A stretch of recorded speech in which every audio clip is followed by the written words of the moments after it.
तेजस्विनावधीतमस्तु मा विद्विषावहै।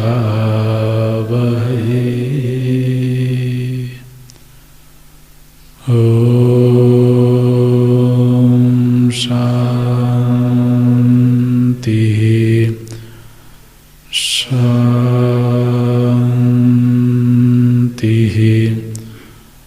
शान्ति।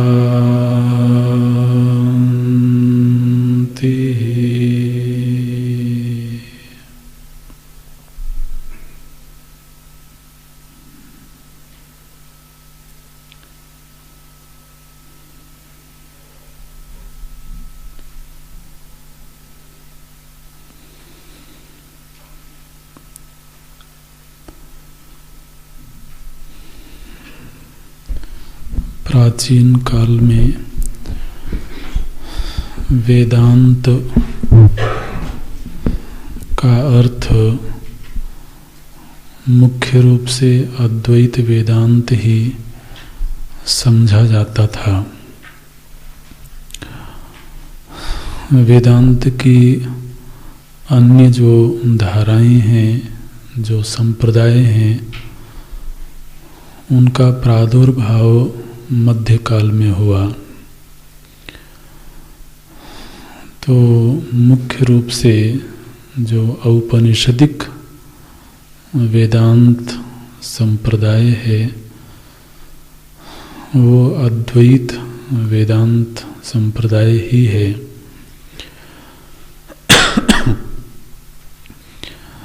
तो जैसे विशिष्टाद्वैत संप्रदाय के जो प्रवर्तक आचार्य हैं उनका काल लगभग 11वीं सदी मानी जाती है। तो लेकिन साधना के पक्ष में इन संप्रदायों का समाज में व्यापक प्रभाव है और साधारण जनमानस में इन विचारों की उपयोगिता है। तो जीवन में अगर भक्ति है, उपासना है, चाहे वो किंचित मात्रा में भी हो, लेकिन वह कल्याण का हेतु बनती है। विशिष्टाद्वैत संप्रदाय पर हम लोग चर्चा कर रहे थे। चित अचित विशिष्ट ईश्वर एक ही है, वह अद्वितीय है, अद्वैत है। इस सृष्टि के मूल में केवल एक ईश्वर तत्व है। चित और अचित उससे भिन्न पदार्थ नहीं है, उससे भिन्न तत्व नहीं है, बल्कि ये उसके विशेषण हैं। तो मूल तत्व ईश्वर है और वह ईश्वर ही इस जगत का अभिन्न निमित्त उपादान परिणामी कारण है। जब सृष्टि पर विचार होता है, सृष्टि के कारण पर विचार होता है, तो हमने देखा है पूर्व के दर्शनों में कि जैसे सांख्य और योग में वो सृष्टि का कारण प्रकृति है, उपादान कारण प्रकृति है और प्रकृति एक स्वतंत्र सत्तावान वस्तु है। पुरुष सर्वथा भिन्न है उससे, तो सृष्टि का उपादान प्रकृति और निमित्त कारण के रूप में सांख्य और योग में पुरुषों के कर्म, सीधे पुरुष नहीं बल्कि पुरुषों द्वारा पूर्वकृत जो कर्म हैं वो कर्म निमित्त कारण बनते हैं। न्याय दर्शन में सृष्टि का निमित्त कारण ईश्वर है, लेकिन उपादान कारण नवद्रव्य हैं। न्याय दर्शन में सृष्टि के उपादान कारण के रूप में, उपादान तो समझ रहे हैं ना, जैसे घट में घट का उपादान कारण मिट्टी है और निमित्त कारण कुम्हार है। तो उपादान कारण और निमित्त कारण ये दोनों पृथक पृथक होते हैं। न्याय दर्शन में भी ऐसी मान्यता है, वैशेषिक में भी, सांख्य और योग में भी। तो उपादान कारण पृथक है, निमित्त कारण पृथक है। अब देखिए, योग से और सांख्य से विशिष्टाद्वैत में थोड़ा सा भेद हो गया। विशिष्टाद्वैत संप्रदाय में ईश्वर को सृष्टि का उपादान कारण माना गया और ईश्वर को ही निमित्त कारण भी माना गया। और यही विचार अद्वैत वेदांत के भी हैं। ध्यान रखना, जो भेद है वो यह है कि विशिष्टाद्वैत संप्रदाय में जो ईश्वर इस जगत का अभिन्न निमित्त उपादान कारण है, वह ईश्वर परिणमित होकर के जगत बना, तो वो परिणामी कारण है, जगत से भिन्न नहीं है, इसलिए अभिन्न है। न्याय दर्शन में ईश्वर जगत से पृथक है, ईश्वर जगत से भिन्न है, किंतु यहाँ पर ईश्वर चूंकि वही उपादान कारण है, इसलिए उपादान कारण तो कार्य से पृथक हो नहीं सकता है। तो इसलिए वह ईश्वर जगत से अभिन्न है, वही जगत का निमित्त और वही उपादान कारण है। यहाँ तक तो वेदांत, अद्वैत वेदांत और विशिष्टाद्वैत में एक रूपता दिखती है, लेकिन ईश्वर जब जगत बना तो कैसे बना? विशिष्टाद्वैत संप्रदाय में ये कहा गया कि वो परिणमित होकर के जगत बना। तो फिर पूरा वाक्य बनता है अभिन्न निमित्त उपादान परिणामी कारण। शांकर मत में, अद्वैत वेदांत में जो ब्रह्म तत्व है वह जगत का अभिन्न निमित्त उपादान विवर्ती कारण है। बस यहाँ तो भेद हो गया। जगत का कारण ब्रह्म ही है, क्योंकि सदैव सौम्येदमग्र आसीत नान्यत किंचन मिशत। तो इसलिए कारण रूप में तो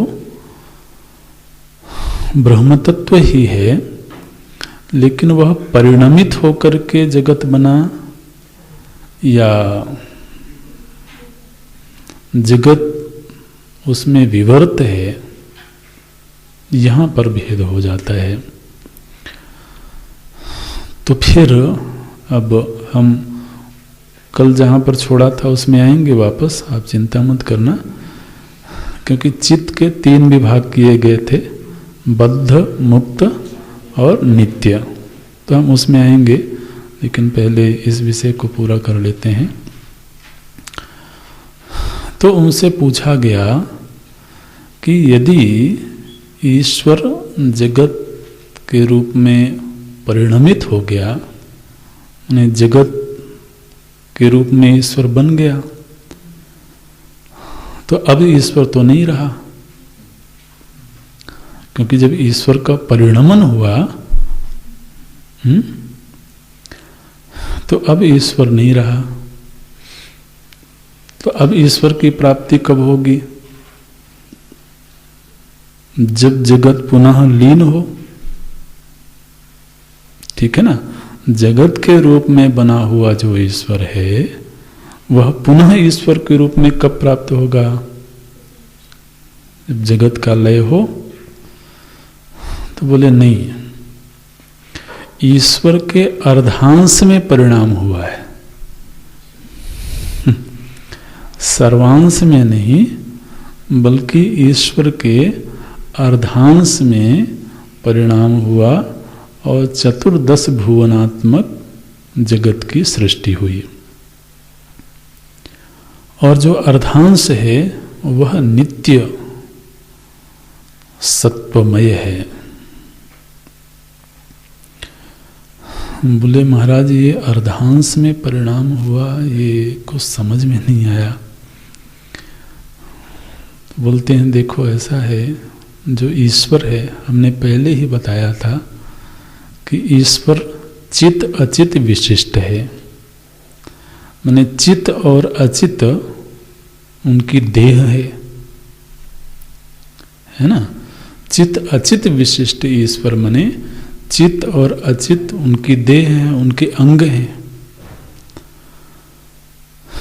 तो जो चित है वह जीव है, जीव के 3 भेद हैं, बद्ध, मुक्त और नित्य। और जो अचित है, अचित के भी 3 भेद हैं।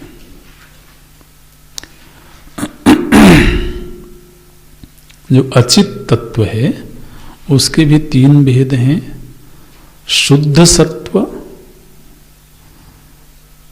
मिश्र सत्व और सत्व शून्य। शुद्ध सत्व, मिश्र सत्व और सत्व शून्य, ये ईश्वर की देह है। तो इसमें से जो शुद्ध सत्व है, शुद्ध सत्व है बिल्कुल, उस शुद्ध सत्व में कोई परिणाम नहीं हुआ है। उस शुद्ध सत्व से ईश्वर का अपना नित्य धाम बना हुआ है। ये जो चतुर्दश भुवनात्मक जगत है, इस जगत से परे उनका अपना नित्य धाम है। और वह जो नित्य धाम है वह शुद्ध सत्वमय पदार्थ से बना हुआ है। ऐसे, और इस शुद्ध सत्व में, विशुद्ध सत्व में किसी प्रकार का कोई परिणाम नहीं होता है। तो उस दिव्य लोक, दिव्य धाम का उपादान कारण ये विशुद्ध सत्व है।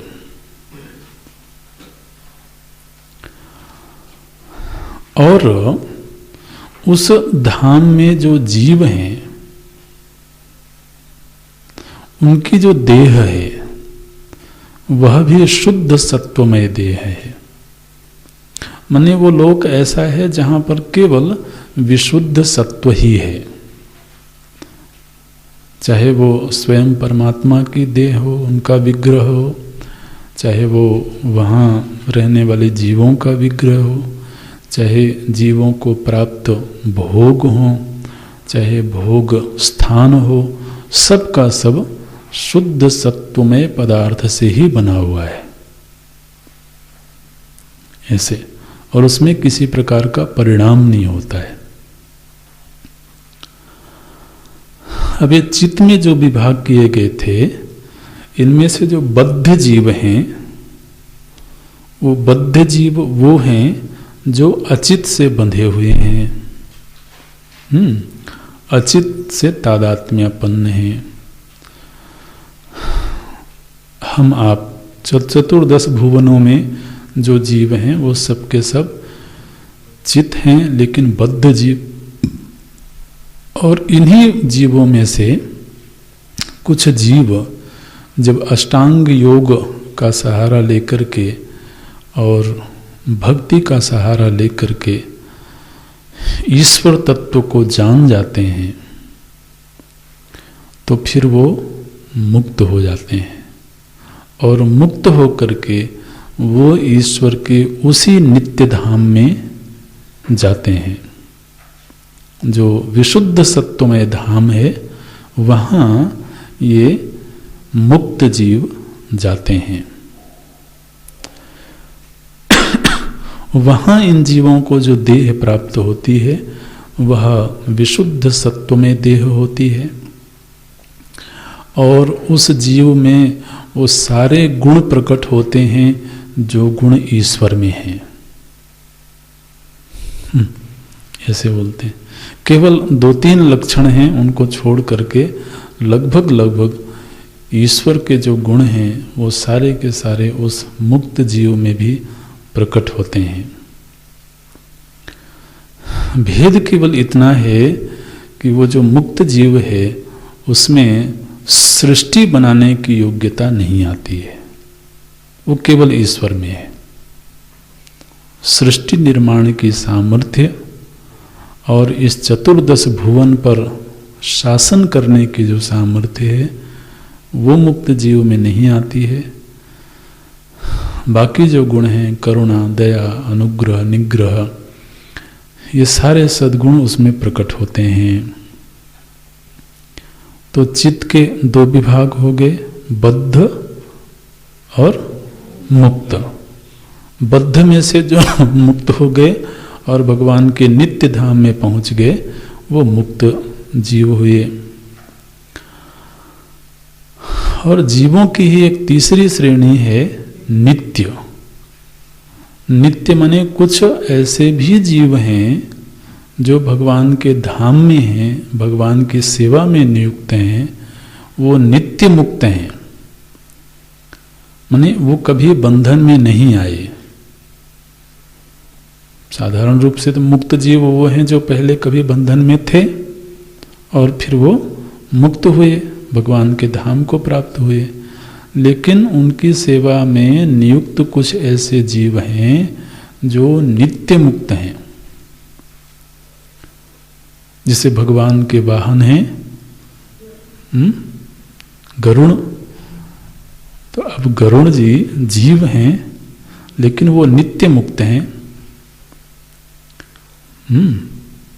अगर आप कहोगे कि वो भी कभी बंधन में थे, तो जब वो बंधन में रहे होंगे तब तो फिर वो चतुर्दश भुवनों में कहीं रहे होंगे, तब भगवान का वाहन कौन रहा होगा फिर? और फिर वाहन की हानि हो गई ना। इसलिए वो नित्य मुक्त हैं। तो ये जीवों की 3 श्रेणी बनी, बद्ध, मुक्त और नित्य जीव। अच्छा, अब अचित में जो विभाग देख रहे थे उसमें पहला विभाग है शुद्ध सत्व। यह जो शुद्ध सत्व है इससे भगवान का अपना धाम बना हुआ है। अब ये जो मिश्र सत्व है, इस मिश्र सत्व में परिणाम हुआ। ये जो परिणामी कारण बताया गया ना, तो ये जो भगवान का विग्रह है, विग्रह का वो हिस्सा जिसमें मिश्र सत्व है, उस मिश्र सत्व में परिणाम हुआ और फिर उससे ये 14 भुवन बने। तो वही मिश्र सत्व जब परिणमित हुआ तो महातत्व बना, फिर महातत्व से अहंकार बना।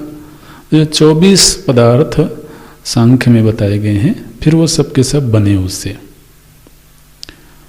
तन्मात्राएं बनी, फिर 11 इंद्रियां बनी, 5 महाभूत बने, ये सब तत्व बने। लेकिन ये सब के सब मिश्र सत्व से बने। जो मिश्र सत्व परमात्मा का विग्रह है, परमात्मा की देह है।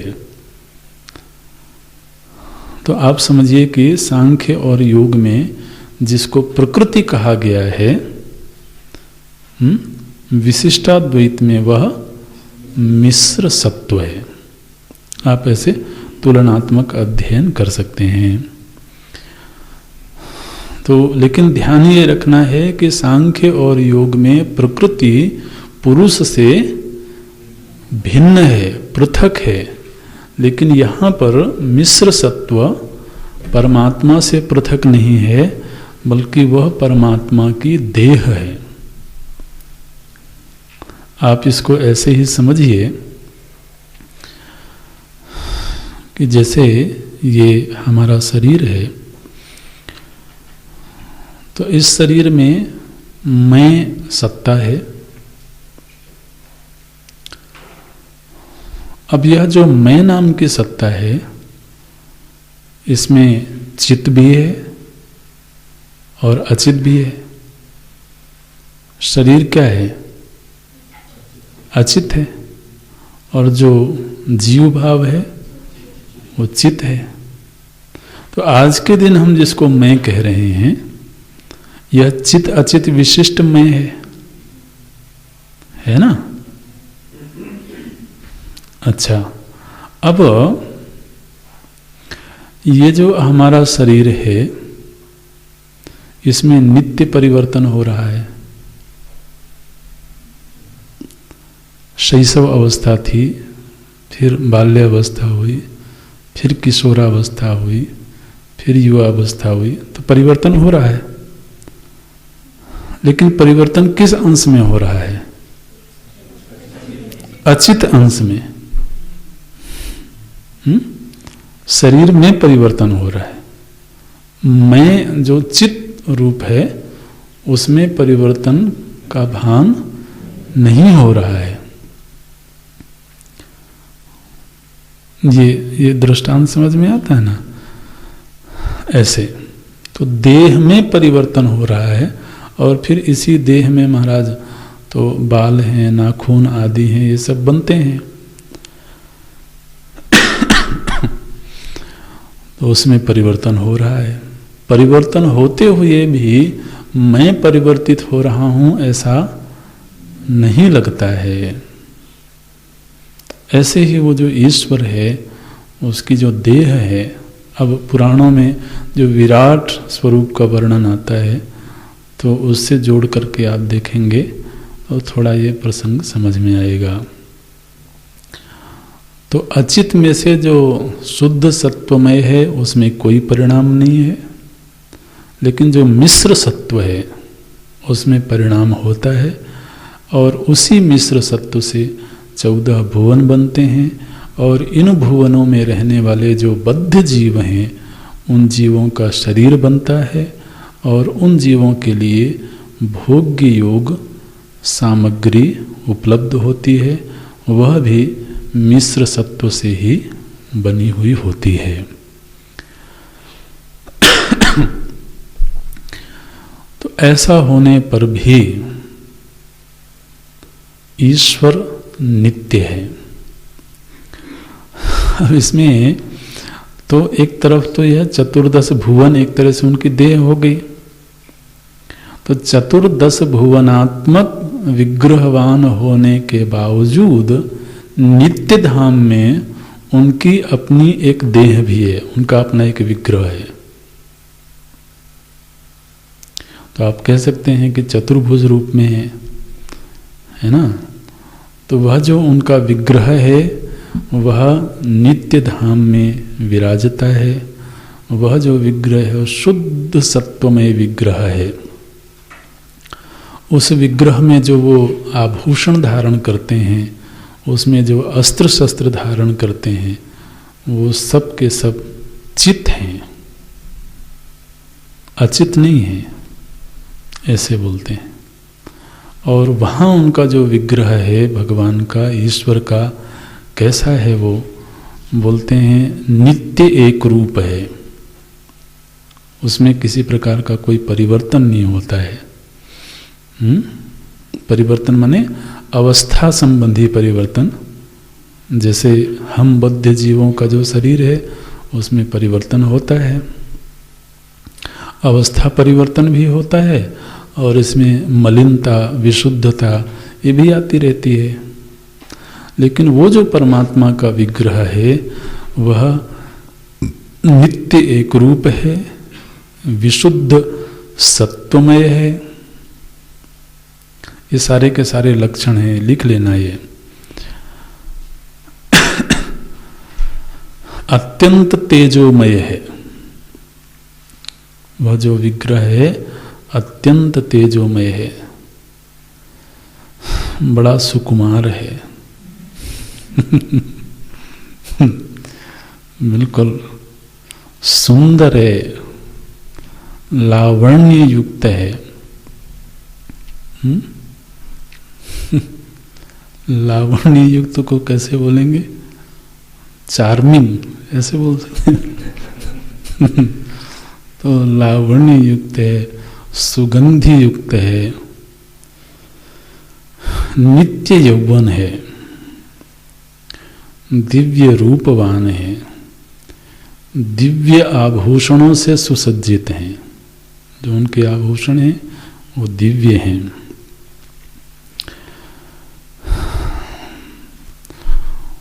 अतिशय चीजों से युक्त हैं। अतिशय चीजें हैं कुछ जिनमें असीमता, ज्ञान, ऐश्वर्य, वीर्य, शक्ति, तेज, इन सब अतिशयों से युक्त वह विग्रह है। उनके आभूषण, अस्त्र शस्त्र सब दिव्य हैं। वही इस चित अचित के प्रशास्ता हैं। चित अचित उनकी अपनी ही देह है। चित और ईश्वर, चित माने जीव और ईश्वर में कुछ भेद भी हैं। वो भेद ये हैं कि जो चित्त है वो अणुरूप है, ईश्वर विभु है। चित्त भोक्ता है, अचित भोग्य है और ईश्वर नियंता है। ऐसे जीव में भोक्तृत्व है, जो अचित है वो भोग्य है जीव के लिए, और जो ईश्वर है वो चित अचित दोनों का नियंता है, दोनों का प्रशासक है। अब प्रश्न यह आया कि ये जो चित अचित विशिष्ट ईश्वर है, तो उस ईश्वर का अपना निजी स्वरूप क्या है? अब जैसे विग्रह की भी बात हुई, तो ये विग्रह तो उसमें से जो देह है वो शुद्ध सत्व में देह है, तो अचित का ही एक रूप है। अचित के 3 विभाग बताए गए ना, शुद्ध सत्व, मिश्र सत्व और सत्व शून्य। उसमें से जो विग्रह है वो तो अचित का रूप है, और चैतन्यता है वो चित है। तो अब चित और अचित से भिन्न ईश्वर क्या वस्तु है? तो इस पर कोई विशेष चर्चा नहीं है वहाँ पर। बोलते हैं कि ये जो ईश्वर है यह इनके 5 रूप होते हैं। ऐसे बोलते हैं ईश्वर के 5 रूप होते हैं। तो हालांकि वो 5 ही रूप चित अचित विशिष्ट ही हैं, लेकिन फिर भी ये 5 रूपों की बात की गई है। 5 रूप क्या हैं? बोलते हैं एक है पर रूप है उनका, दूसरा व्यूह,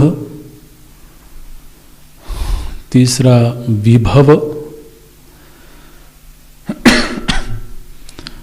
चौथा अंतर्यामी, और 5वां अर्चा।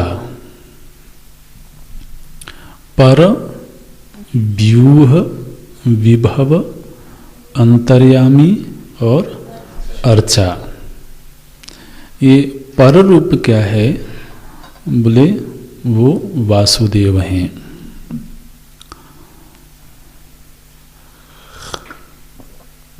जो सर्वत्र विद्यमान है, अचित और चित दोनों में ही एक रूप में जो व्याप्त हैं, वो जो ईश्वर का रूप है वो उनका पर रूप है।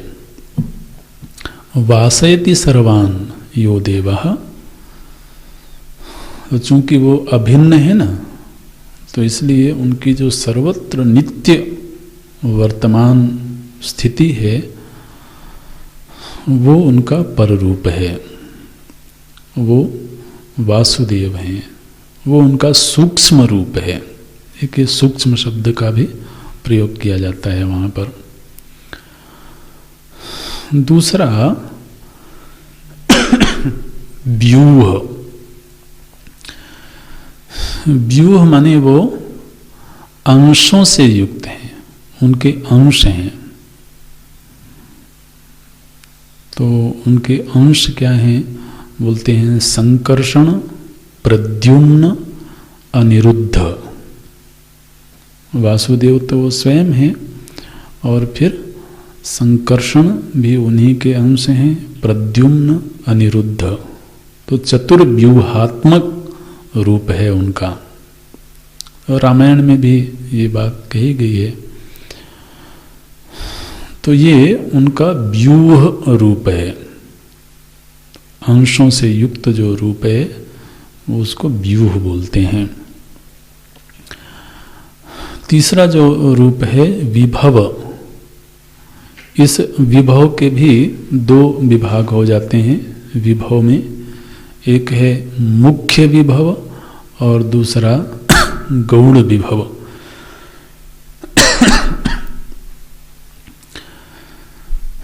विभव का मतलब है भगवान का अंतर्यामी रूप, वो अवतारी रूप। अंतर्यामी तो अलग है। भगवान का जो अवतारी रूप है उसको विभव बोलते हैं।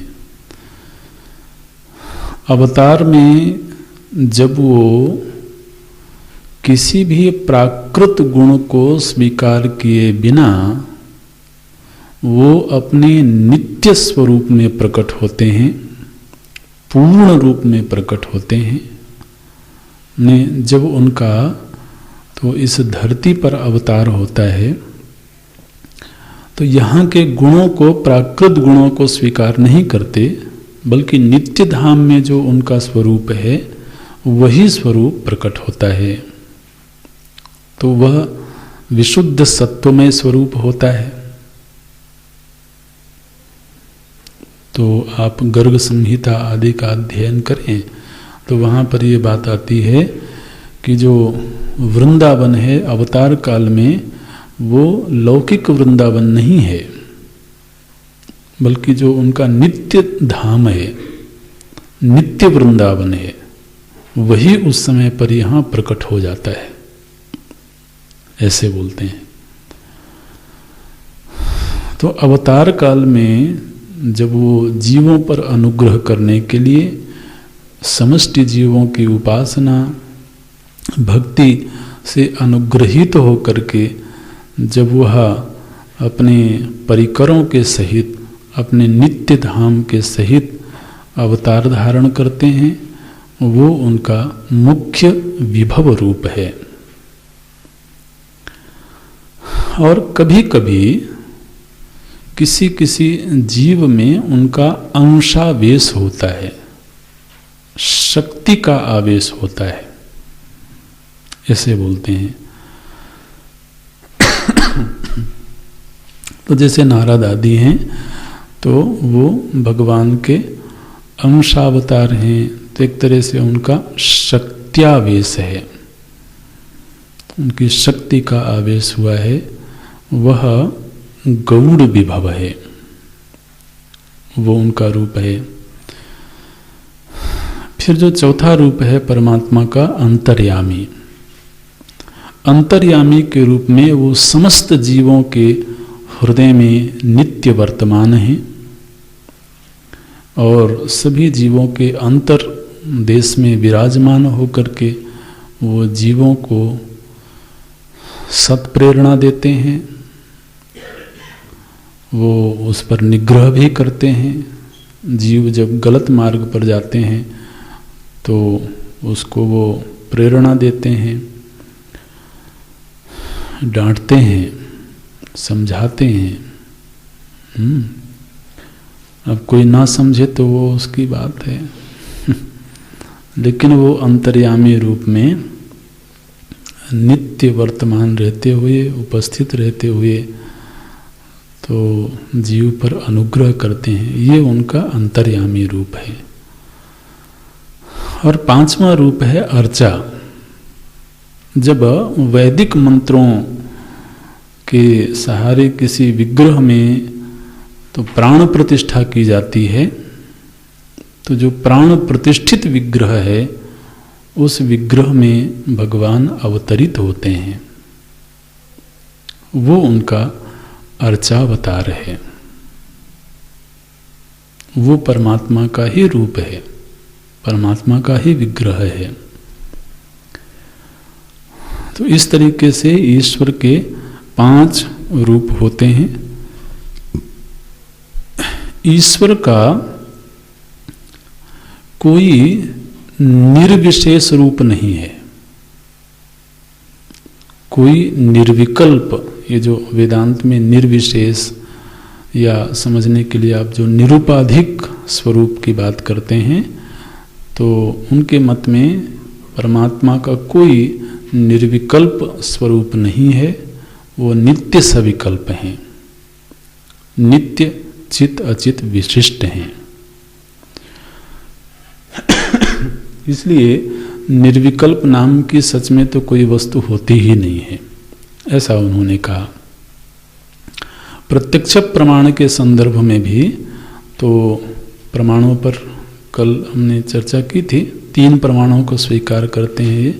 उनमें जो प्रत्यक्ष प्रमाण है, तो प्रत्यक्ष प्रमाण में भी जो निर्विकल्पक प्रत्यक्ष होता है उसको स्वीकार नहीं किया गया वहाँ पर। तो जो प्रत्यक्ष है वो सदा सर्वदा सविकल्प ही होता है।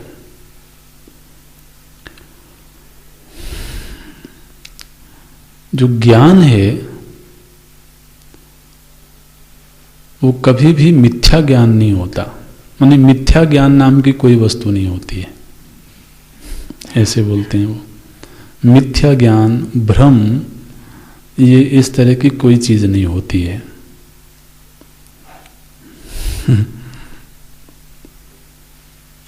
अब थोड़ा सा अद्वैत वेदांत से तो भेद करना है ना, तो बोलेंगे कि वैसे तो दुनिया में मिथ्या ज्ञान नाम की कोई चीज नहीं होती है, लेकिन जो लोग जीव और ईश्वर को एक ही मानते हैं, ये मान्यता मिथ्या ज्ञान है। ये बोला उन्होंने। वैसे कोई मिथ्या ज्ञान नहीं है, लेकिन जीव और ब्रह्म में जो अभेद जो लोग मानते हैं ये मिथ्या ज्ञान है, ये भ्रम है, क्योंकि ऐसा नहीं हो सकता है। अच्छा, जो स्वप्न जगत है, स्वप्न जगत भी सत्य है। स्वप्न मिथ्या नहीं है, स्वप्न भी सत्य है, चाहे भले वो क्षणिक हो, उसकी काल सीमा कम हो, लेकिन स्वप्न सत्य है। वह भी ईश्वर की इच्छा से ही निर्मित हुआ है। जिस तरह से यह जागृत जगत ईश्वर इच्छा से, उनकी प्रेरणा से निर्मित है, ठीक इसी तरह से जो स्वप्न जगत है वह भी ईश्वर की इच्छा से ही बना हुआ है, इसलिए उसको आप मिथ्या नहीं कह सकते हैं। ऐसे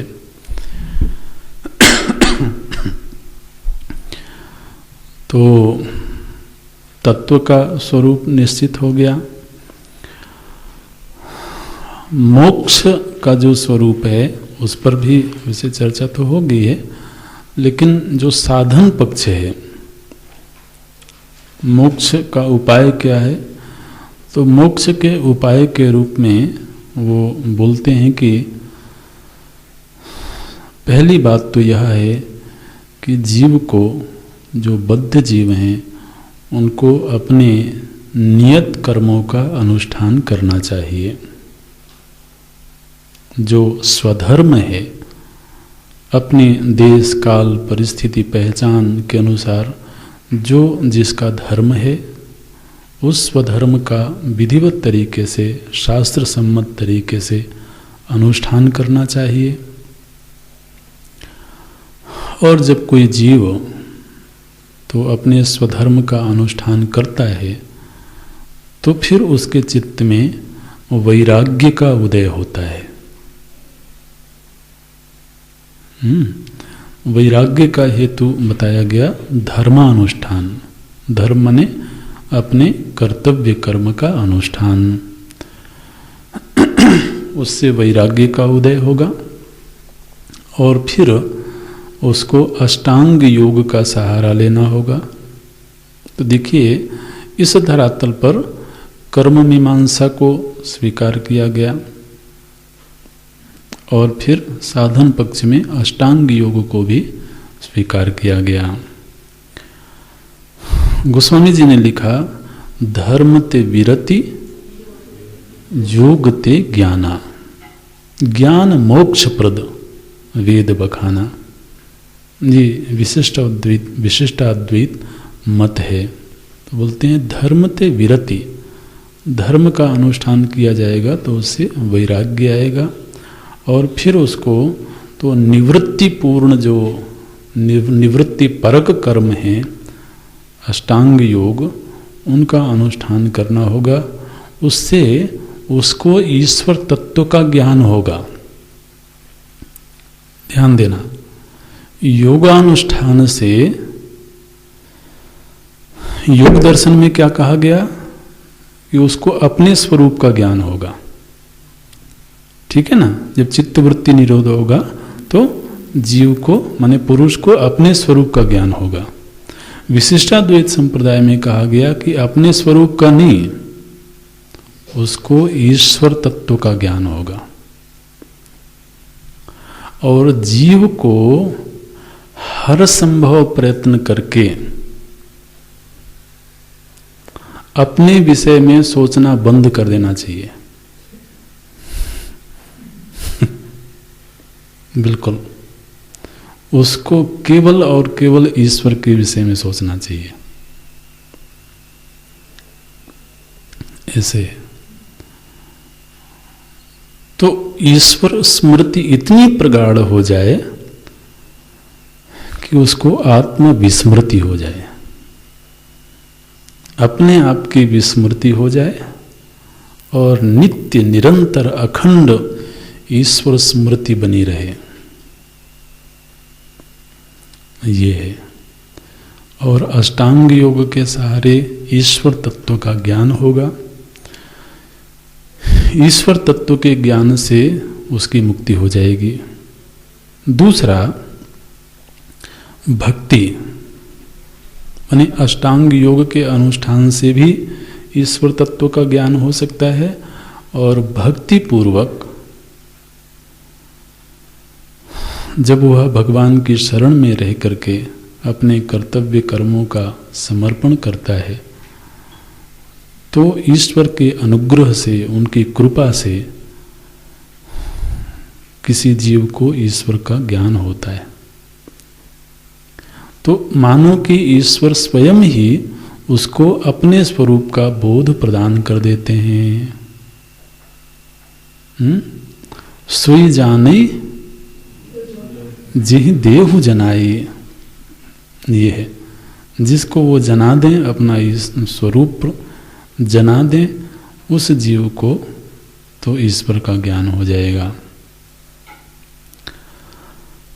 अब यह जो भक्ति है, उपासना है, तो इस पर बहुत जोर दिया गया और इस पर बहुत मीमांसा हुई।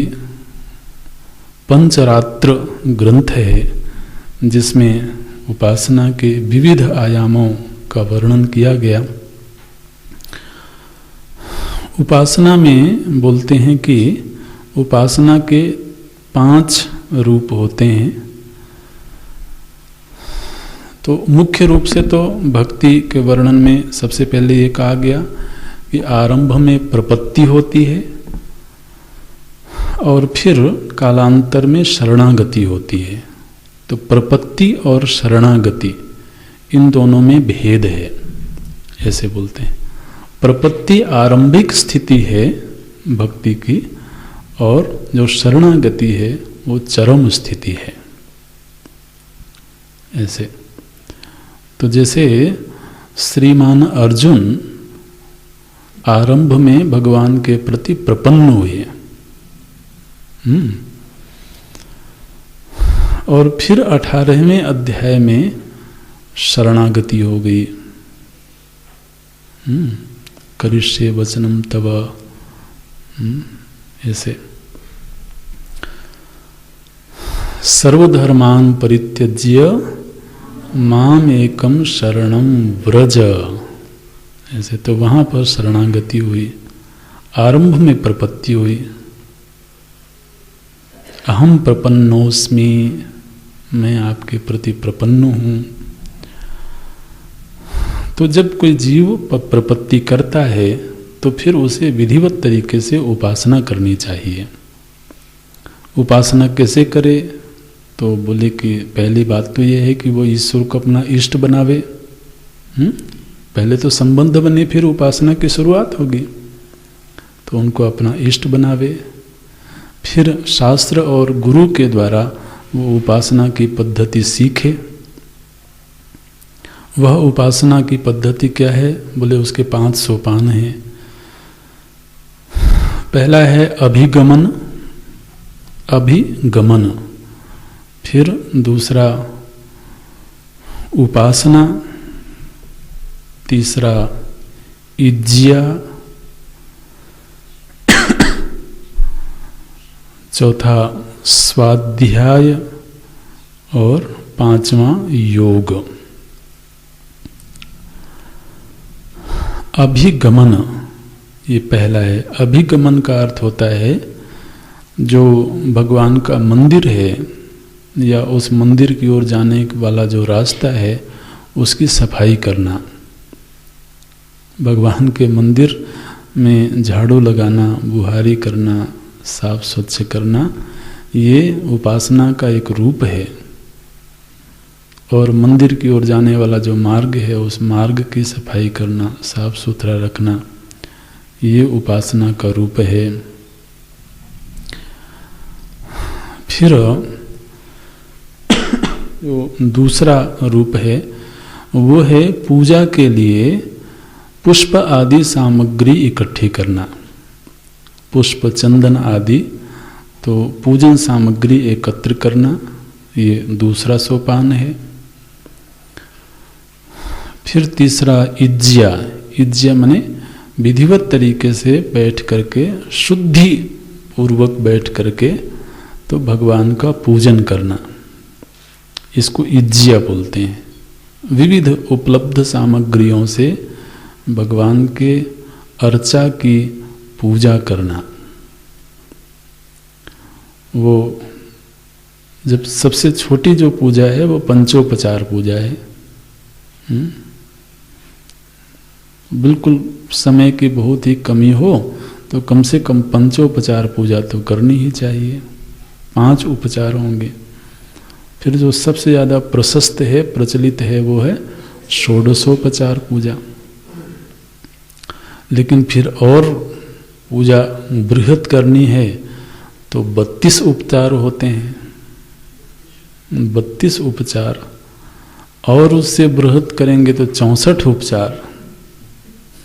ऐसे तो माने ये है कि अब अधिक से अधिक जो वक्त है वो पूजा में बिताना है, ऐसे उनकी सन्निधि में बिताना है। तो इसको बोलते हैं इज्जिया। फिर स्वाध्याय। स्वाध्याय में भगवान नाम का जप, उनके स्तुतियों का पाठ करना, स्तोत्रों का पाठ करना, नाम संकीर्तन करना, और जो सद्ग्रंथ हैं, जो वेद आदि ग्रंथ हैं, उन ग्रंथों का अर्थ सहित स्वाध्याय करना, शास्त्र चिंतन करना, ये स्वाध्याय है। और जो 5वां सोपान है वो है योग। योग माने देवता के विग्रह का ध्यान करना। भगवान का जो विग्रह है उस विग्रह का ध्यान करना।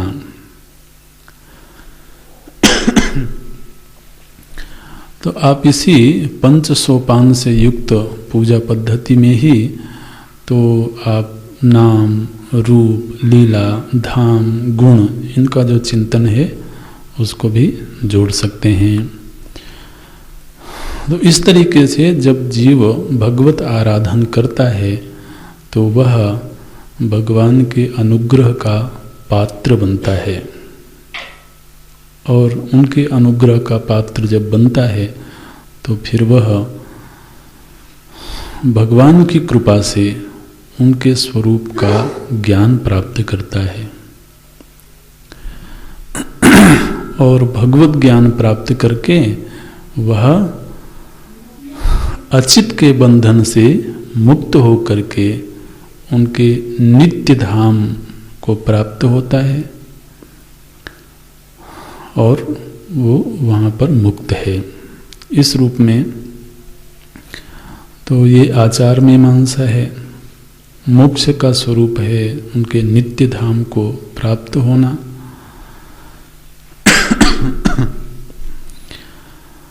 अब आप देखिए इस दर्शन में जो आचार पक्ष है इस पर भी बहुत चिंतन हुआ है, माने विस्तृत चिंतन हुआ है। आचार में तो पूजा आदि तो प्रधान है ही, लेकिन साथ ही साथ जो शौच संतोष आदि है उसका बहुत ध्यान रखा जाता है। तो भोजन की शुद्धि होनी चाहिए, वस्त्र की शुद्धि होनी चाहिए, हम जिस स्थान पर रहते हैं उस स्थान की शुद्धि होनी चाहिए। अब अगर उनके सन्मुख, उनकी अर्चा के सन्मुख उपस्थित होना है तो मलिन वस्त्र पहन के थोड़ा उपस्थित होंगे। अर्चावतार भी उनका अवतारी उनका रूप है ना, उनका विग्रह है। तब उनके विग्रह के सन्मुख यदि उपस्थित होना है तो आदमी को तो उन्हें प्रेजेंटेबल होना चाहिए ना। ऐसे तो मलिन वस्त्र पहन के जाएं, उनको अच्छा तो नहीं लगेगा। तो वस्त्र शुद्ध होने चाहिए। हम जिस जगह पर रहते हैं उस जगह की शुद्धि होनी चाहिए, क्योंकि वो उनको अच्छा लगता है। वो अशुद्ध जगह में रहना पसंद नहीं करते हैं, इसलिए जगह की शुद्धि होनी चाहिए। भोजन में शुद्धि होनी चाहिए। बोलते हैं आहार शुद्ध हो सत्व शुद्धि ही। आहार में अगर शुद्धता होगी तो सत्व शुद्धि होगी, तो ही देह और शरीर में शुद्धता आएगी, देह और मन में। तो आहार शुद्धि, अब आहार शुद्धि में इस पर भी चिंतन हुआ महाराज। आहार के दोष कितने प्रकार के होते हैं, उस पर चिंतन हुआ। और दोषों से मुक्त जो आहार है वही आहार तो भक्त को ग्रहण करना चाहिए। आहार के दोष कितने होते हैं? बोले 5-6 प्रकार के दोष होते हैं।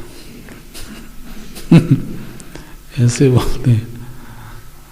यानी एक तो आहार में शुद्धता हो, और वो जिस जगह पर बनाया जाए वो जगह शुद्ध हो। तो आहार के दोष भी बताएं क्या? अभी फिर विस्तार होता चला जाता है। तो बोलते हैं एक तो उसमें स्वरूप दोष होता है।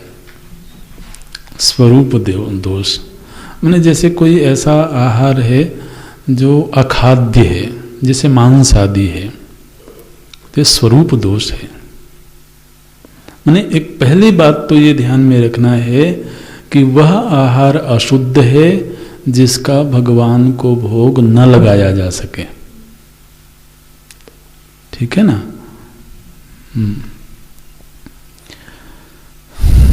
तो एक तो होता है स्वरूप दोष, जो उस आहार में ही तो दोष है, वो मलिन है, उसको ग्रहण नहीं करना चाहिए। फिर दूसरा होता है द्रव्य दोष।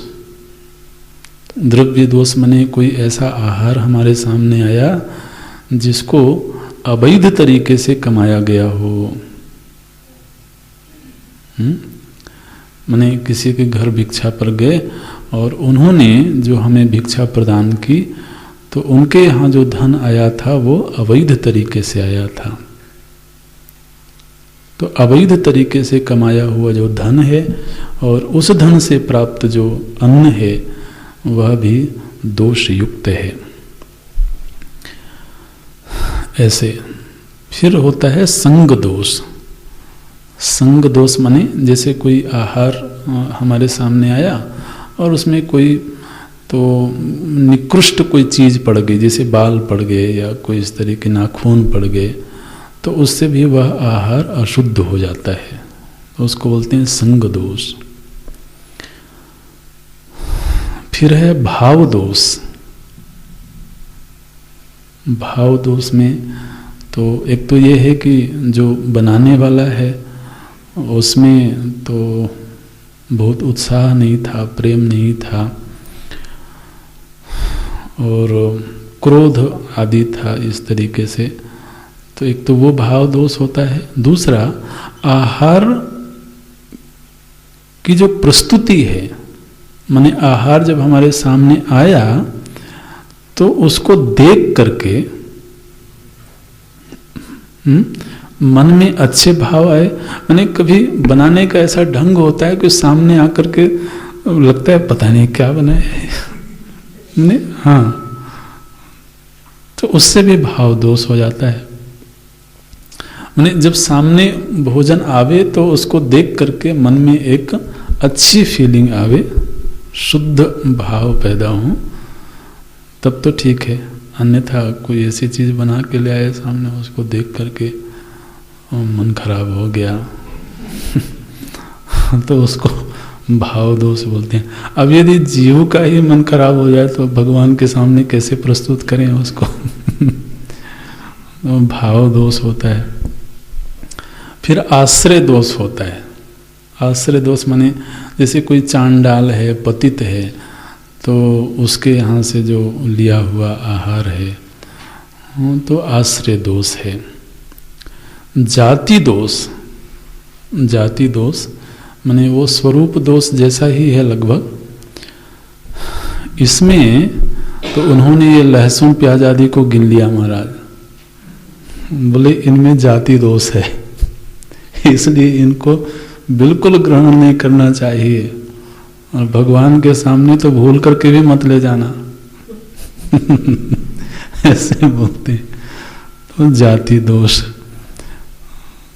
तो इस तरह से इन दोषों से रहित जो अन्न है उसको सबसे पहले तो भगवान के सामने भोग लगाना चाहिए और प्रसाद रूप में ग्रहण करना चाहिए। इस बात का ध्यान रखना है कि हमें जो कुछ भी प्राप्त है या प्राप्त हो रहा है सब का सब उन्हीं की कृपा से, उन्हीं की अनुग्रह से प्राप्त होता है। इसलिए कोई भी वस्तु भोग्य बुद्धि से ग्रहण नहीं करना है, प्रसाद बुद्धि से ग्रहण करना है। वस्त्र भी प्रसाद बुद्धि से ग्रहण करना है, आहार भी, या जो भी दैनिक जीवन की चीज़ें हैं, दैनिक जरूरत की चीज़ें हैं, वो सब उनका प्रसाद है, इस रूप में ही ग्रहण करना चाहिए। तो इस तरह की सावधानी रखते हुए जब कोई उपासना करता है, भक्ति करता है, तो वह उनके अनुग्रह का पात्र बनता है। फिर उन्हीं की कृपा से उसको भगवत ज्ञान होता है और उस ज्ञान को प्राप्त करके वह बंधनों से मुक्त हो जाता है और उनके नित्य धाम को प्राप्त होता है।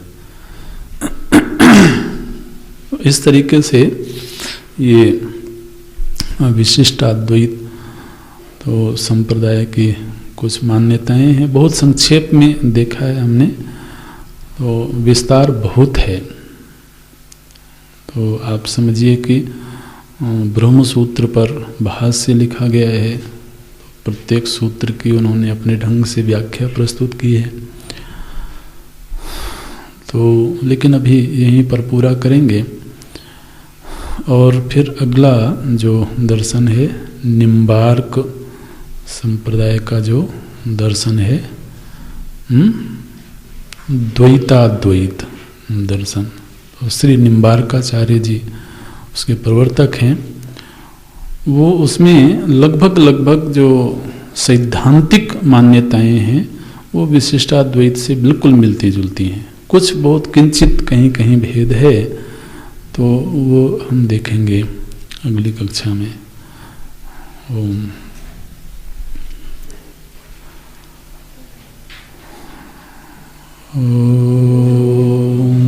पूर्णमदः पूर्णमिदं पूर्णात् पूर्णमुदच्यते पूर्णस्य पूर्णमादाय पूर्णमेवावशिष्यते। ॐ शान्ति शान्ति शान्तिः। हरिः ॐ।